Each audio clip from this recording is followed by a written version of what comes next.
बुजुर्ग तो एक बात कहते थे, अक सरकार की अगाड़ी और घोड़े की पछाड़ी दोनों लेनी नहीं चाहिए। परंतु आज जीत के आए, और किससे जीत के आए? उससे जीत के आए जो तानाशाह पागल हाथी हुआ घूम रहा था, जिसे कहा जा रहा था अब उसे झुकाया नहीं जा सकता, उसको पीछे हटाया नहीं जा सकता, उसको हटाया भी, उसको झुकाया भी और उसको रेंगते हुए दिखाया।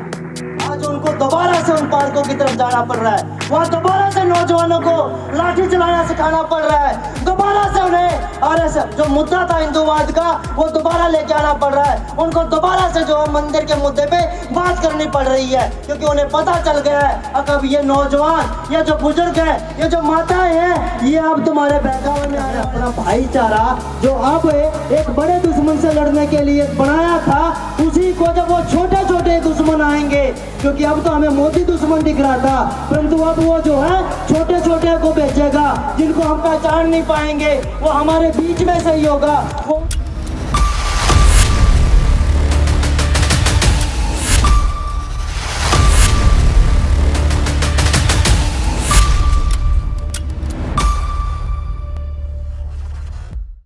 थे, लेकिन ये साथी एक डॉक्टर अजय बलारा अपने खर्चे पे वहां पुणे गए, पुणे था रालेगंज सिंधी, और जो उस मीटिंग में एजेंडा था वो एजेंडा फेल करके आए। भाई वजिंदर।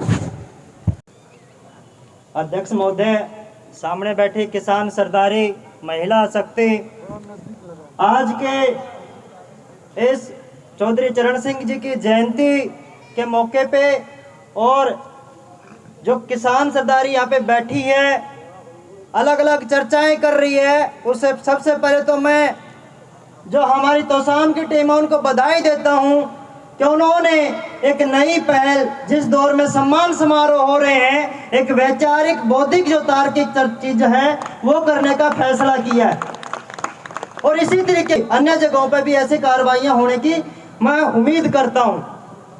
अब आता हूँ मुद्दे पे कि मैं जब 2004-05 में SFI DYFI में बाद में मैंने काम किया, तो अक्सर जब हम प्रोटेस्ट करते थे, जेलों की तरफ जाते थे, तो अखबार में जब नाम आता था, फोटो आता था, छुपाते थे। क्यों? क्योंकि घर वाले जो है डांटते थे, फटकारते थे, और बुजुर्ग तो एक बात कहते थे, अक सरकार की अगाड़ी और घोड़े की पछाड़ी दोनों लेनी नहीं चाहिए। परंतु आज मैं जो चीज़ देख रहा हूँ कि हमारे जो बुजुर्ग हैं वो डरने की बजाय ये डोका जो आप पहनाए बैठे हैं, अगर जो है सरकार का आदमी या सरकार इन खेता कर मुंह करके दिखाओ, हालत में दे देंगे। जो यहाँ के आकर दे, अब सरकार की गाड़ी नहीं लेनी चाहिए। आज उन बुजुर्गों ने ये डोके पहना लिए, यह इस आंदोलन की जीत है। जो हम बात करने लग रहे हैं कि हमने क्या पाया इन 1 साल 13 दिनों के भीतर, एक चीज तो यह, दूसरी बात हम बार बार कहते हैं आरएसएस ने यो कर दिया, आरएसएस ने वो कर दिया। अरे आरएसएस ने जो कर दिया उसको रोकने वाला कोई नहीं था, परंतु इस 1 साल 13 महीने के दौरान जो हमने भाईचारा दिखाया, जो क्षेत्रवाद की भावनाओं पे चोट पहुंचाई, जो सांप्रदायिक जो दंगे करवाने पार्टी थी उनको रोका, यह सबसे बड़ा काम कर दिया और सबसे बड़ी चोट पहुंचा दी।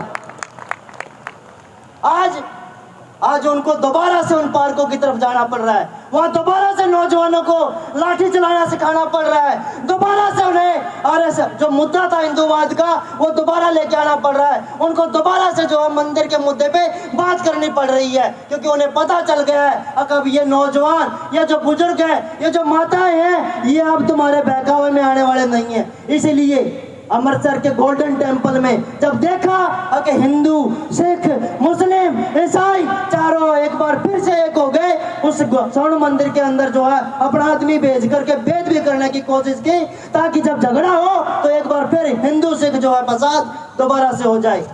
परंतु हम समझ चुके हैं, इस आंदोलन ने हमारे को ये सिखा दिया कि ये बीजेपी, ये आरएसएस, ये हिंदूवादी जो संगठन है, ये क्या कर सकते हैं। अब इनके बहकावे में हम आने वाले नहीं है। ये किसने सिखाया? ये इस आंदोलन ने सिखाया। आज जो है एक दलित, एक जाट, ये मैं जाति की बात नहीं करना चाहता, परंतु जो हमारे समाज के अंदर था, आज इकट्ठे होकर नारे लगा रहे हैं, मजदूर किसान एकता जिंदाबाद। ये सिखाया इस आंदोलन ने। हमें क्या सीखने को मिला? हमें सीखने को मिला कि जब लड़ना होगा हमें अपने सिर के ऊपर छत लेके चलना होगा, खाने के लिए पेट में रोटी लेके चलना होगा, मरने की जो बातें हैं वो छोड़नी होंगी, जिंदाबाद करते हुए लड़ना होगा। और हमने 1 साल 13 दिन तक करके दिखाया और हम जीत के आए। और किससे जीत के आए? उससे जीत के आए जो तानाशाह पागल हाथी हुआ घूम रहा था, जिसे कहा जा रहा था कि उसे झुकाया नहीं जा सकता, उसको पीछे हटाया नहीं जा सकता। उसको हटाया भी, उसको झुकाया भी और उसको रेंगते हुए दिखाया भी। किसने? हम तमाम लोगों ने। और आगे भी करेंगे ऐसा ही। क्यों? क्योंकि हमें बोलना आ गया, हमें जानना आ गया, हमें भले बुरे की पहचान करना आ गया। ये सब सीखा इस आंदोलन से, ये पाया हमने इस आंदोलन से। खोया भी है, 750 800 जाने जो है हमने गंवाई हैं। किसी के वो भाई थे, किसी के वो बाप थे, किसी के कुछ थे, वो हमने गंवाया है। वो याद रहेगा, ताउम्र याद रहेगा। परंतु जब बड़ी जीत हासिल करनी होती है तो कुर्बानियां देनी होती हैं। भगत सिंह जो 23 साल का नौजवान जो है शहीद में ही नहीं हो गया था, वो इसीलिए हुआ था ताकि आने वाली पीढ़ियां खड़ी हो सके और उन अंग्रेजों को, उन जो है साम्राज्यवादी ताकतों को भगा सके। अब एक बार फिर इन 750 जो कुर्बानियां हमने दी हैं उनको याद रखते हुए, उनके जो है एक सीढ़ी बनाते हुए हमें आगे बढ़ना होगा। अब जो है साम्राज्यवादी ताकतों को नहीं, अब सांप्रदायिक ताकतों को हमें धकेलना होगा पीछे और वापस से जो है इंकलाब जिंदाबाद का नारा लगाते हुए आगे बढ़ना होगा। ये हमने इस दौरान पाया। हमें करना क्या होगा? हमें करना ये होगा, आज किसान यूनियनें हैं, बहुत सारी किसान यूनियनें हैं, परंतु झंडे जो है उनके रंग अलग अलग हैं। परंतु हम जीते हैं तो इसलिए जीते हैं कि वो नीला, वो लीला, वो पीला, वो लाल, वो हरा, वो तमाम रंग जो है एक होकर के कह रहे थे कि हमें ये जो है तीनों कृषि कानून मंजूर नहीं है, इसलिए हम जीत पाए। आगे भी उन तमाम रंगों को एक रंग करके हमें इसी तरीके से खड़ा होकर के बोलना होगा, हमें खड़ा होकर चलना होगा और उन जो भी हमें तोड़ने वाली ताकतें हैं उनको भी झुकाना होगा। और साथ के साथ गांव-गांव सतर पे हमें कमेटियां बनानी होंगी, संयुक्त किसान मोर्चे की। हमें जो है गांव-गांव सतर पे वैचारिक प्रशिक्षण शिविर लगाने होंगे। हमें जानना होगा कि हम घाटे में क्यों चल रहे हैं। हमारी खेती जो है, जिसे एक जमाने में कहा जाता था कि भाई खेती जो है सबसे ऊपर, नौकरी का जिक्र किया कि नौकरी नहीं करना चाहते थे, परंतु आज जो है सब नौकरी की तरफ भाग रहे हैं, खेती छोड़ रहे हैं। हमें दोबारा खेती की तरफ आने के लिए करना यह होगा कि वो जो घाटे का सौदा बन गई हमारी खेती, उसको फायदे में लाना होगा। वो तभी हो पाएगा जब एक जिक्र कर रहे थे बीज हमारा होगा, दवाई कंपनियों पे लगाम लगाई जाएगी, वगैरह वगैरह की चीजें।